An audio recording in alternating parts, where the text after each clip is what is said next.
اس کو 2 دینار دیے. وہ کہنے لگی یا رسول اللہ پھر نہ مار پڑ جائے کہ دیر سے کیوں آئی ہو. حضور نہ اس خاتون کو لے کے اس کے مالک کے گھر چلے گئے کہ سفارش کر دوں، اسے کہے کچھ نہ. محبوب نے ان کے دروازے پہ کھڑے ہو کے کہا السلام علیکم. اندر سے جواب ہی کوئی نہ آیا. حضور نے پھر فرمایا السلام علیکم. کوئی جواب نہیں آیا. تیسری دفعہ حضور 3 دفعہ دستک دیتے. تیسری دفعہ کہا السلام علیکم. وہ سارے بول پڑے وعلیکم السلام.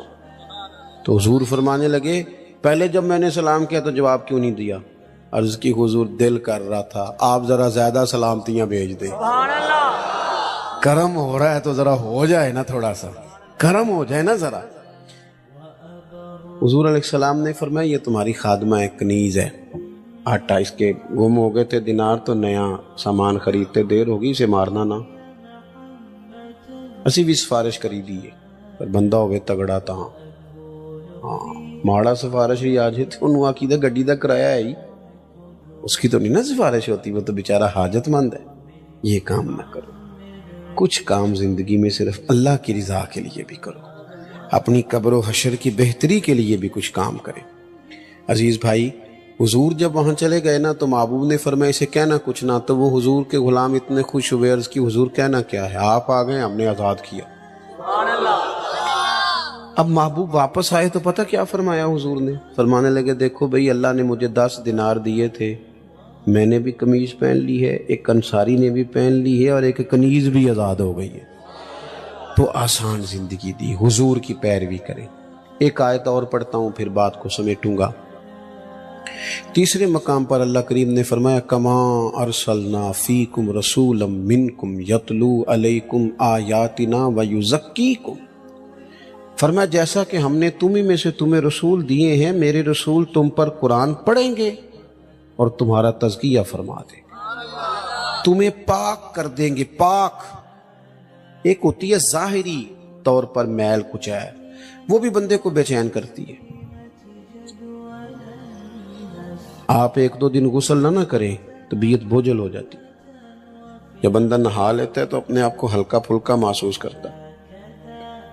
یہ بٹن ٹوٹ جائے نا ویسٹ کوٹ کا، کرتے کا، تو کسی کو نام بھی پتا ہو تو جس کا ٹوٹا ہو وہ بڑی ٹینشن میں ہوتا ہے کہ میرا بٹن ٹوٹیا ہے. بلکہ وہ بچے شور کرتے ہیں کہ میں شادی تے جانا ہی نہیں، میری جتی پرانی ہے. کسی کو بھی نہیں پتا پرانی ہے کہ نہیں ہے، لیکن اسے تو پتا ہے نا پرانی ہے، اس کی طبیعت پہ بوجھ ہے. اسی طرح اگر ظاہر پر تھوڑا بہت بوجھ ہو تو بندہ تکلیف میں ہوتا ہے، تو اگر باطن پر بوجھ ہو نا، باطن پر حسد کا بوجھ، بغض کا بوجھ، عداوت کا بوجھ، تکبر، ریاکاری، دکھاوا بندے کو بے چین کر دیتا ہے. حضور اس لیے آئے ہیں کہ قرآن پڑھیں گے اور تمہیں پاکیزگی عطا فرما دیں گے. نبی پاک نے نا لوگوں کے دلوں کے بوجھ اتار دیے. پاکیزگی دل. حضور نے لوگوں کو پیار کرنا سکھایا، محبت کرنی سکھائی، تعصبات سے بچایا، نفرت انگیزی سے بچایا، امیر غریب کو اکٹھا بٹھایا، لڑنے والے قبیلوں کو قریب کیا. لوگوں کے دلوں سے یہ ساری قدورتیں نکل گئیں. یہ ہم نے نا بلا وجہ کے بوجھ بنا لی ہیں. او فلانے ایک دن میرے پاس ایک صاحب بیٹھ کے کہنے لگے اے جنی چھتی کو پیسے آئے نے انی چھتی آ سکتے نہیں. میں نے کہا رب تو کہتا ہے وَيَرْزُقُهُ مِنْ حَيْثُ لَا يَحْتَسِبُ. میں وہاں سے دوں گا تمہارا گمان بھی نہیں ہوگا. تو ہمیں کیا مصیبت بنی ہے، حساب لے لے گا اللہ. ہم بلا وجہ لوگوں کا حساب کرتے پھرتے ہیں، اپنا ہوتا نہیں. زندگی میں اپنا حساب کرنا چاہیے. اپنا میں آپ سے عرض کروں، ہم نا ساری زندگی دوسروں پہ ڈالتے ہیں، ساری زندگی. میرا ایک ذاتی تجربہ ہے، آپ اختلاف بھی کر سکتے ہیں. میری رائے یہ ہے کہ جو بندہ پڑھا نہیں نا زندگی میں، تعلیم نہیں حاصل کی، اس نے اپنی وجہ سے نہیں کی. بعد چ پیا کہانیاں سنائے کر دے حالات ٹھیک نہیں سن مینوں فلانا، کوئی ایسی بات نہیں. جس نے پڑھنا ہوتا ہے وہ پڑھ. منڈے ذرا ناراض ہو گئے نے میرے تو. حضرت صاحب تسی تے ابیاں نوں سچی گل سمجھا رہے ہو، میں آپ کو صحیح کہہ رہا ہوں. جنہوں نے پڑھنا تھا نا وہ دن کو فیکٹری میں ملازمت کر کے بھی رات کو پڑھ لیتے تھے. جس نے پڑھنا تھا نا اس نے، ہم پڑھتے نہیں، توجہ نہیں کرتے، محنت نہیں کرتے، ادھر ادھر کی سرگرمیاں زیادہ ہیں. اپنی غلطیاں ڈھونڈیں، اپنے دل سے بوجھ اتاریں، زندگی میں کہاں کہاں کمزوریاں وہ دور کریں. حضور علیہ السلام نے فرمایا یہ حدیث آپ نے یاد رکھنی ہے. نبی پاک علیہ السلام نے فرمایا اے انس میرے بیٹے تم سے ہو سکے تو صبح اس حال میں کرنا کہ تمہارے دل میں کسی کا بغض نہ ہو. آپ میری بات پر توجہ کریں جی، بچے ہیں ہوتا رہتا ہے معاملہ. حضور نے فرمایا انس تم سے ہو سکے تو صبح اس حال میں کرنا کہ تمہارے دل میں کسی کا بغض. محبوب فرمانے لگے یہ میری سنت ہے، اور جس نے میری سنت سے محبت کی اسی نے مجھ سے محبت کی ہے. یہ میری سنت ہے، یہ میری سنت ہے. نیرا مسواک لے کے دانت صاف کرنا ہی سنت نہیں، دل صاف رکھنا بھی سنت ہے. ہاں پاک ہوئے تے پاک ہی ملدا ہے، بنا پاکوں پاک نہیں ملدا. تے سارے جسم دے تون دے نالوں اکو ٹکڑا تولا ہے دل دا. دل کو نہ ذرا، ہمیں کیا مصیبت بنی ہے بلا وجہ لوگوں کی ٹینشنیں پالنے کی، کوئی ضرورت نہیں. زندگی سادہ سی، اتنے جگہ مل جائے تاں بھی ٹھیک ہے، پیچھے مل جائے تاں بھی ٹھیک ہے، کوئی پوچھ لے تاں بھی ٹھیک ہے، نہ پوچھے. ہمیں مصیبت بنی ہوئی ہے، مصیبت. ساڈیاں ساریاں لڑائیاں کی ہوندیاں نے پلا، پوری لڑائی پھول لو رشتہ داراں دی وچوں پتہ نکلدا کی ہے. انہاں اج مینوں پوچھیا ہی نہیں، میں تینوں کدے لئی پوچھ دے. کمال آدمی ہے بھئی آپ کس چکر میں. پھر ایک اور بھی گل ہے، جے پوچھ لئیے تے پھر بھی مصیبت ہے. کہنا جی میری مننی نہیں سی تے پھر مینوں او کرما لیا تیرے کو مشورہ پوچھیا سی، حکم نہیں سی پوچھیا. تینوں کیا سی مشورہ وہ ہوتا ہے جو قبول بھی کیا جا سکتا ہے. اور نبی پاک علیہ السلام کئی دفعہ جناب صدیق اکبر کی رائے اور ہوتی تھی، حضرت عثمان کی اور ہوتی تھی، حضور جناب عثمان کی قبول کر لیتے. حالانکہ افضلیت تو سب سے زیادہ جناب صدیق اکبر کو ہے نا. وہ بھائی کیا بات ہے، ہم بلا وجہ کے رٹے ڈال کے، اور کوئی مسئلہ ہی نہیں، کوئی مصیبت ہی نہیں. آپ سادہ طرز زندگی اختیار کریں، سادہ. دیکھو حضور کا طریقہ کیا ہے.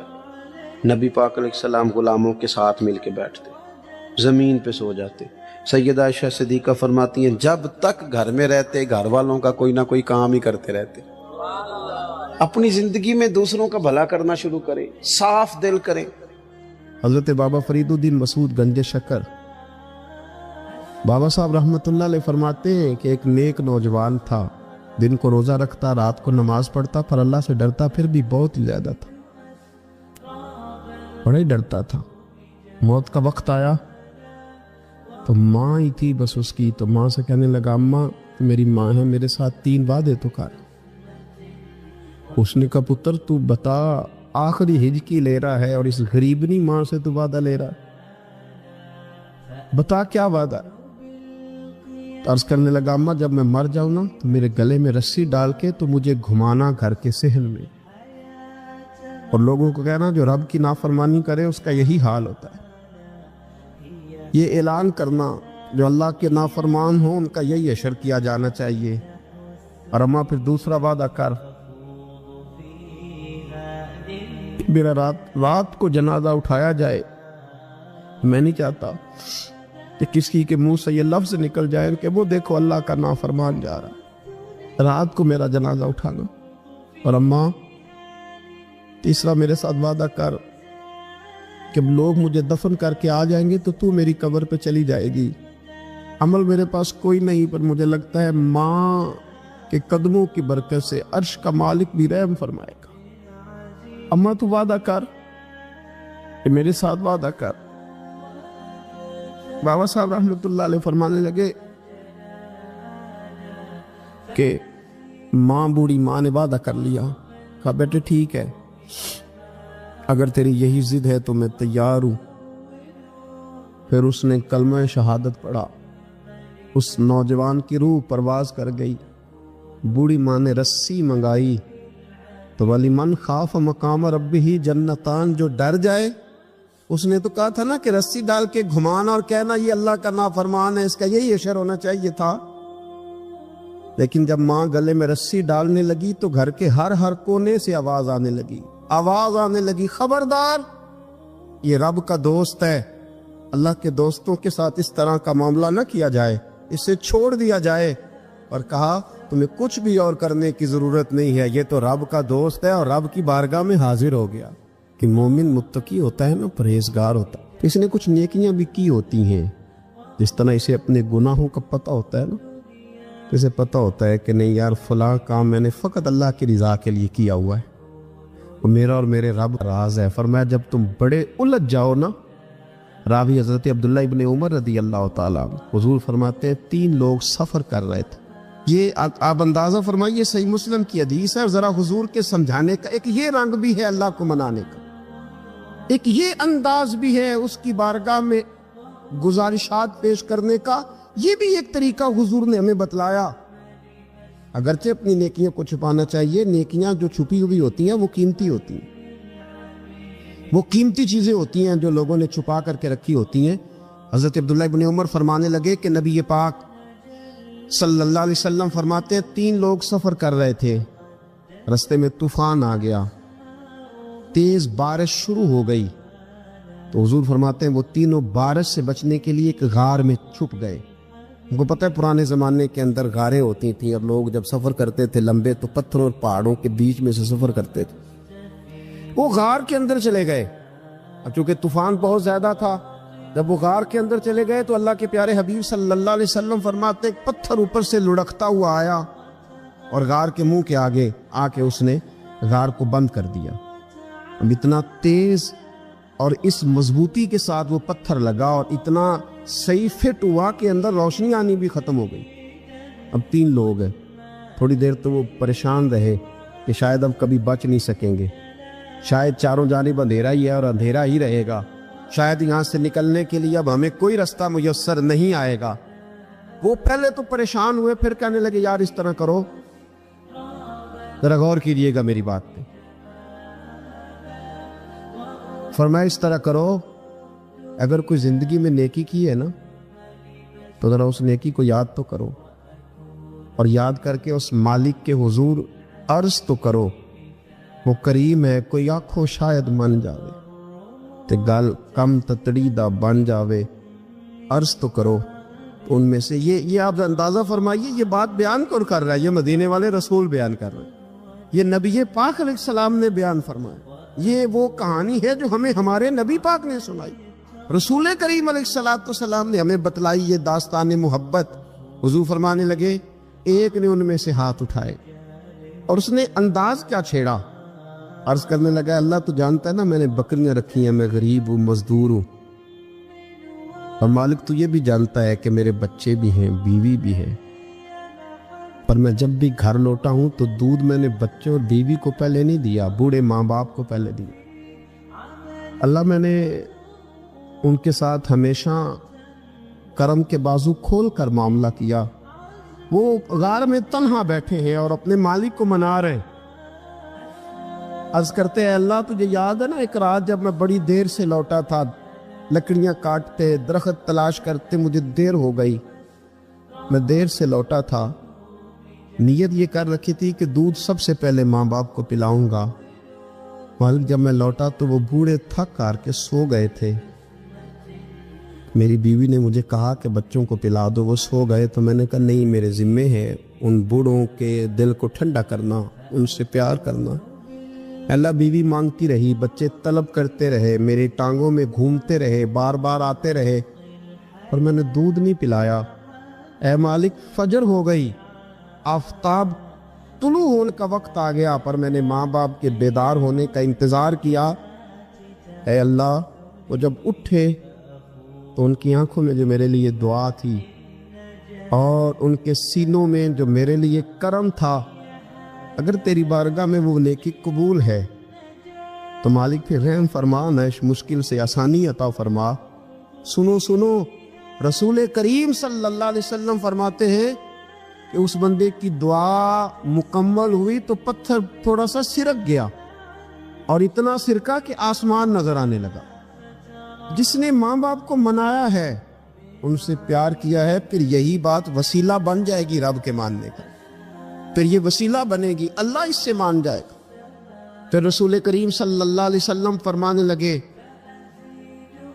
دوسرا بولا اور عرض کرنے لگا کہ اے اللہ تو جانتا ہے مجھے اپنے چچا کی بیٹی بھانے لگی تھی، میں اس کی طرف رغبت کرنے لگا تھا، اور میں نے جب اس سے جا کے ارادہ کیا کہ میں تیرا طالب ہوں، تو اس نے مجھے کہا کہ پہلے 100 دینار لاؤ،